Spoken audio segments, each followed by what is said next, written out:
Hi மக்களே, welcome to Anandhi viral updates.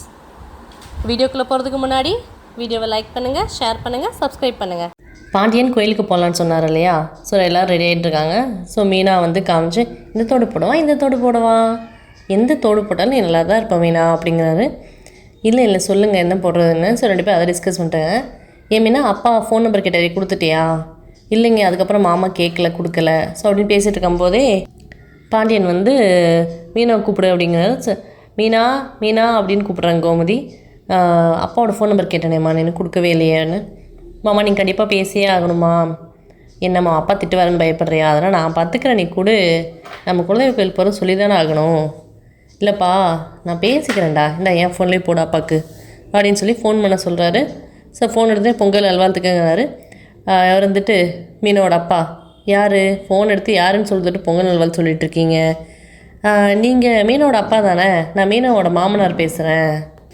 மீனாங்க அம்மா வந்துட்டு யாருங்க, யார் ஃபோன் பண்ணியிருக்கா அப்படின்னு சொன்னால் அவருக்கு லவுட் ஸ்பீக்கரில் போட்டுறாரு.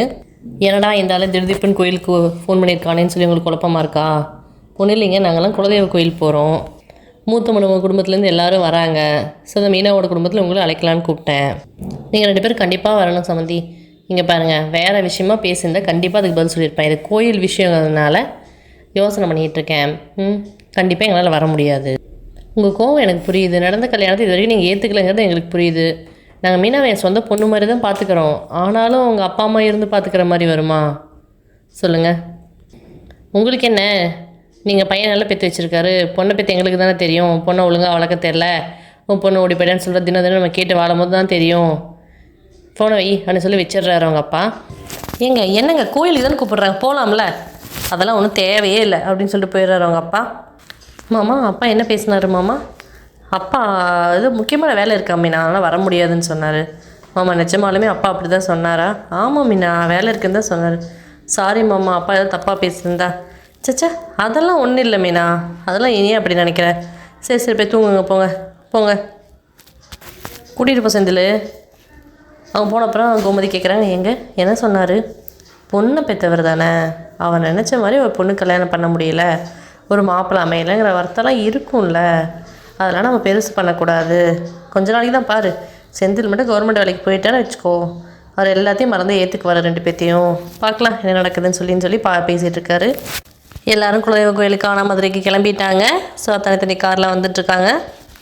கோயில் முன்னாடி வந்தோடனே எல்லாத்துக்கும் ரொம்ப சந்தோஷமாகிடுச்சு. இதான் நம்ம கோயிலாங்கன்னு சொல்லி எல்லோரும் பார்த்துட்ருக்காங்க. வாங்கன்னு சொல்லி அவங்க அக்கா ஃபேமிலி இன்ட்ரடியூஸ் பண்ணி வைக்கிறாங்க.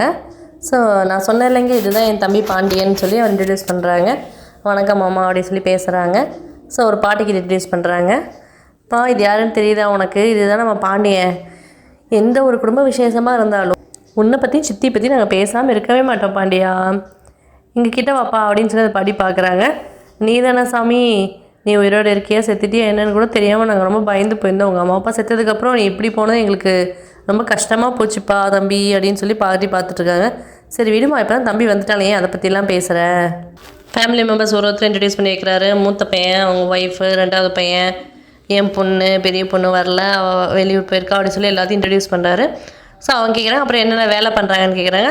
ஸோ சரவணன் எல்லாம் வேலை பண்ணுறாரு, மயில டீச்சராக இருக்காங்க, மீனா கவர்மெண்ட் வேலை பார்க்குறா, செந்திலும் இவரும் என் கூடயே கடையை பார்த்துக்கிறாங்க, ஸோ கதிரும் இவங்களும் படிக்கிறாங்கன்னு சொல்லி ஒருத்தரை இன்ட்ரடியூஸ் பண்ணிகிட்ருக்காரு நம்ம பாண்டியன்.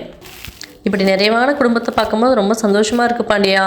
நீ போகும்போது தனியாலாம் போனேன், இப்போ பாரு எவ்வளோ பெரிய குடும்பத்தோடு வந்திருக்கேன்னு ரொம்ப சந்தோஷமாக இருக்குது. உங்கள் பசங்களெல்லாம் பார்க்கும்போது அப்பன்னு ஒரு பிரச்சனைனா சிங்கக்குட்டி மாதிரி வந்து நிற்பாங்க. மகனுக்கு சலைச்சவில்லை என் மருமகளுங்க, கல்யாணம் ஆனாலே மருமகன் குடும்பத்தை பிரிச்சுடுவாங்க அப்படின்னு தான் இருக்குல்ல. எங்களுக்கு தங்கமான மருமகள் கிடச்சிருக்காங்க. எங்கள் பையனுக்கும் நான் பொண்ணு பார்த்துட்டு தான் இருக்கோம். உங்கள் மருமகங்க மாதிரி கிடச்சா ரொம்ப சந்தோஷம் எங்களுக்கு. உங்கள் பையன் வரலைங்களா? அவனுக்கு எங்கே தம்பி, ஒரு நாள் தான் லீவு, வந்தான் கிளம்பிட்டான், இன்றைக்கி அவன் இல்லை தம்பி அப்படின்னு சொல்லி பேசிகிட்ருக்காங்க. பூசாரி வராங்க, பூசாரி இன்ட்ரடியூஸ் பண்ணிக்கிறாங்க. நம்ம கற்பகக்கா பையன்னு சொன்னா இல்லையா பாண்டியன், அவர் தான். எத்தனை வருஷம் ஆனாலும் குடும்பத்தோடு பிரிஞ்சு போனவங்கள சேர்த்து வைக்க தான் நம்ம குலதெய்வத்தோட மகிமையே. அதை நீ இப்போ அனுபவபூர்வமாகவே உணர்ந்துட்டேங்க. ரொம்ப சந்தோஷம் தம்பி. பொங்கல் ஆரம்பிச்சிடலாமா? எல்லோரும் வாங்க அப்படின்னு கூப்பிட்டோன்னே எல்லோரும் போகிறாங்க. நாளைக்கு பார்க்கலாம். இன்றைக்கி வரைக்கும் எந்த சம்பவம் நடக்கல இந்த கோயிலில். இவங்க சந்தோஷமாக சாமி கும்பிட்டு வருவாங்க நம்புவோம். நம்ம அடுத்த வீடியோவில் சந்திக்கலாம். பாய். தேங்க்ஸ் ஃபார் வாட்சிங்.